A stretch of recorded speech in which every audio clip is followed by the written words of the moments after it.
Hello, thank you for joining us. I'm Dr. Brandon Stephen Park. I'm going to be working with Dr. Joshua J. Cluff, and we're going to be presenting on testing, translating psychological testing into therapeutic interventions. When we really stop and think about it, therapy is such an essential thing, and the evaluation and assessment process is such an essential part of understanding the students and patients we work with. However, often these are very siloed. Other than having a specific diagnosis and using the prescribed therapies that go with that diagnosis, a lot of times there's not a lot of work between the two processes to help improve the direction and the movement of treatment.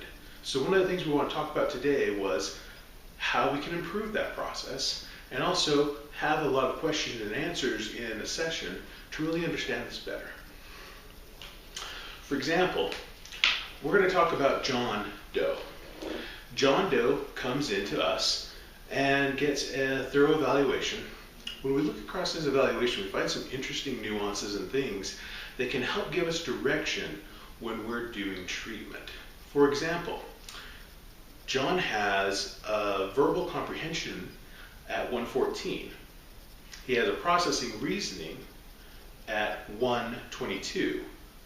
But then there's a huge drop in his working memory that drops him down to 82. We then come back with his processing speed at 101. So right there we start to see something peculiar about the function of his cognitive abilities. And we can start thinking about how this translates to John. Well, when we look at John's history and background, we find that he gets emotionally overwhelmed and overloaded regularly. He struggles with anxiety, frustration, and trying to know how to deal with emotions. Well, when we look at John's working memory, what we realize is that whenever large emotions are affecting him, he struggles to have the cognitive resources to look at everything using his working memory to understand all the concepts of the emotions that he's dealing with and be able to deal with them in a quick and appropriate and efficient manner. So a lot of times he feels overwhelmed by his emotions, and what will happen is he'll either avoid those emotions or he'll explode and go into these quote-unquote rages, which his parents describe. However, after he goes into these rages, he always comes back later when he's had time to work out the emotions, and he comes back and he feels sorry, he has remorse. So targeting this factor with therapists, we start talking about, hey, John and his family needs to learn how to take breaks. They need to help John develop his cognitive resources and coping skills. Knowing that these things are going on can help to direct some of the initial steps in therapy.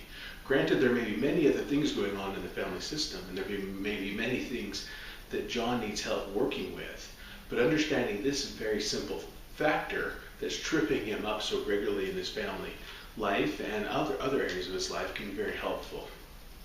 Another thing that we notice with John is his visual memory is a 75. So this is borderline functioning.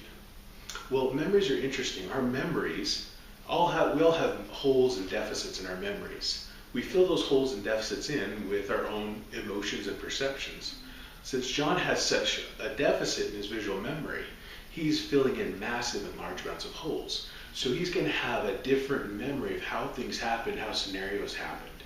And helping the therapist understand that and translating things for John will be really helpful. Now, with our presentation, there's so many other things we'd love to talk about and get into, but this is just a sample of what we want to do and how we would like to present some ideas and start some great discussions with our audience. Thank you very much and have a great day.